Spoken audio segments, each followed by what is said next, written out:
لله وكفى وسلام على عباده الذين اصطفى. اللهم انفعنا بما علمتنا وعلمنا ما ينفعنا وزدنا علما. سبحانك لا علم لنا إلا ما علمتنا إنك أنت العليم الحكيم.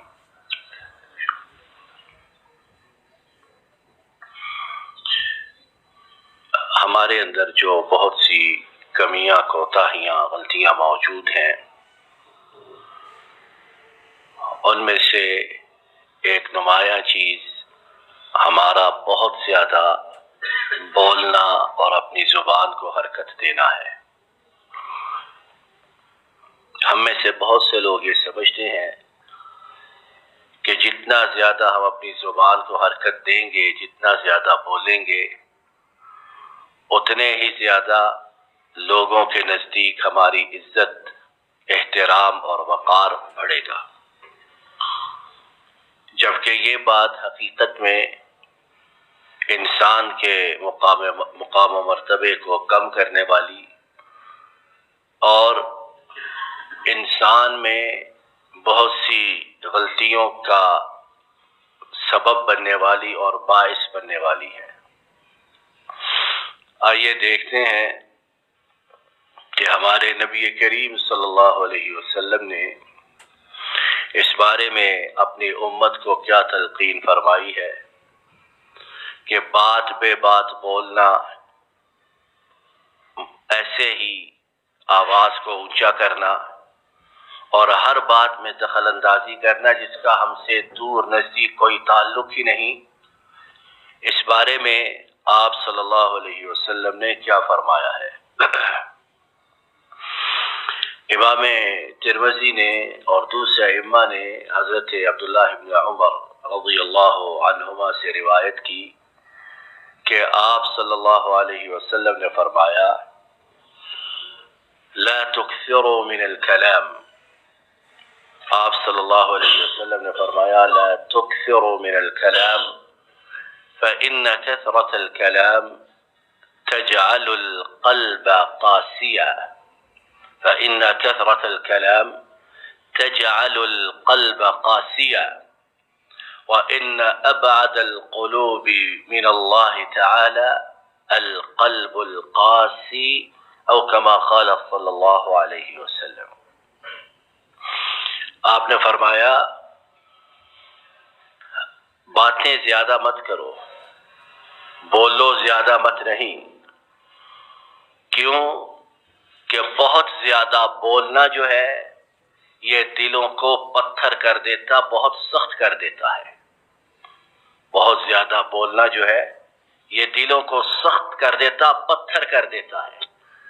اور پھر آپ صلی اللہ علیہ وسلم نے فرمایا کہ اللہ سے سب سے دور جو دل ہے وہ پتھر دل اور بہت زیادہ سخت دل ہے۔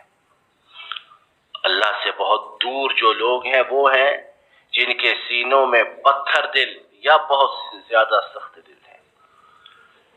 نہ جانے ہمارے رب سے جو دوری ہے، اللہ سے جو ہماری قطع تعلقی ہے، اللہ سے جو ہمارے بہت زیادہ فاصلے ہیں، اس کے کیا کیا اسباب ہیں، لیکن اس کا ایک بہت بڑا سبب یہ کہ میں آپ یا ہم میں سے اکثر بہت زیادہ بولتے ہیں۔ بات اگر 2 3 4 لفظوں میں سمٹ سکتی ہو تو اس کی بجائے 5-10 منٹ گفتگو کرنا اپنا حق سمجھتے ہیں، اور طرح طرح کے فلسفے بکھیرنے، طرح طرح کی خرابیاں، غلطیاں نکالنی، یہ عقل مند، ایمان تو بہت بلند و بالا بات ہے، عقل مند انسان کے شایان شان بھی نہیں ہے۔ اور قرآن پاک نے ہمیں بہترین قاعدہ کلیہ بتا دیا کہ اگر ہر انسان ہر غلط بات اور ہر بات پہ گفتگو کرنے لگے تو پاگل ہو جائے۔ وَإِذَا مَرُّوا بِاللَّغْوِ مَرُّوا كِرَامًا، اور جب بھی اس طرح کی بیہودہ غلط بات سے گزرتے ہیں، دیکھتے ہیں تو اصلاح کی طاقت ہے، اصلاح کریں حکمت کے ساتھ، پیار کے ساتھ، اگر نہیں تو تیزی سے وہاں سے گزر جائیں۔ وَإِذَا خَاطَبَهُمُ الْجَاهِلُونَ قَالُوا سَلَامًا، اور جب بھی انہیں جاہل مخاطب کریں، جاہلوں سے گفتگو ہو، تو بجائے یہ کہ تیز ترار گفتگو اور ہاتھا پائی اور نہ جانے کیا کیا ہو، دور ہی سے جاہلوں کو سلام کر کے گزر جائیں۔ یہ بہترین کلیہ قاعدے رول ہمارے دین نے ہمیں 1400 برس پہلے بتا دیے ہیں۔ ہم اپنے معاشرے میں جو لڑائی جھگڑے تو تکار میڈیا پر ہو، گلی محلے میں ہو، بازاروں میں ہو دیکھتے ہیں، اس کی اساس میں یہی چیز ہے کہ ہر کوئی چاہتا ہے میں بہت زیادہ گفتگو کروں، ہر کوئی چاہتا ہے میری بات سنی جائے، ہر کوئی چاہتا ہے میری آواز سب سے زیادہ بلند ہو۔ تو جب دلوں میں یہ خواہش ہوگی تو لا محالہ لڑائی جھگڑے ہوں گے۔ اللہ تعالیٰ اپنے فضل و کرم سے ہمیں صحیح معنوں میں اپنی زبانوں کو لگام دینے والا بنائے۔ اور یہ جو محاورے ہمارے ہاں ہیں، پہلے تولو پھر بولو، یہ آج کی چیزیں ہیں۔ ہمارے دین نے 1400 برس سے پہلے ہمیں ان چیزوں سے روشناس کروا دیا جب ان چیزوں کا وجود نہیں تھا۔ تو اللہ تعالیٰ اپنے فضل و کرم سے ہمیں اپنی زبانوں کو بے لگام ہونے سے محفوظ رکھے، بے قابو ہماری زبانیں نہ ہوں، ہم اپنی زبان سے وہی کہیں، اپنے کانوں سے وہی سنیں جو اللہ کے فضل و کرم سے دنیا آخرت میں ہمارے لیے مفید ہو۔ اللہ تعالیٰ ہمارے گناہوں کو معاف فرمائے، ہماری غلطیوں سے درگزر فرمائے، ہماری خطاؤں کو معاف فرمائے، اپنے فضل و کرم سے ہماری بیماریوں پریشانیوں کو دور فرمائے، آنے والے مصائب سے، آنے والے مشکلات سے ہماری حفاظت فرمائے۔ جن بیماریوں میں، آفات میں، مشکلات میں ہم پھنس چکے ہیں، ان سے ہمیں مکمل طور پر نجات عطا فرمائے۔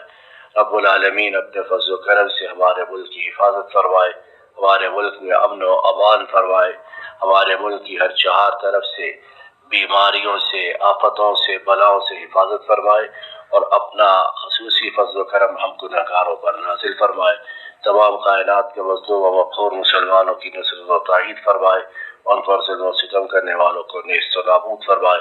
ربنا ظلمنا انفسنا وان لم تغفر لنا وترحمنا لنكونن من الخاسرين ربنا آتنا في الدنيا حسنة وفي الآخرة حسنة وقنا عذاب النار وصل اللهم على نبينا محمد وعلى آله وصحبه أجمعين۔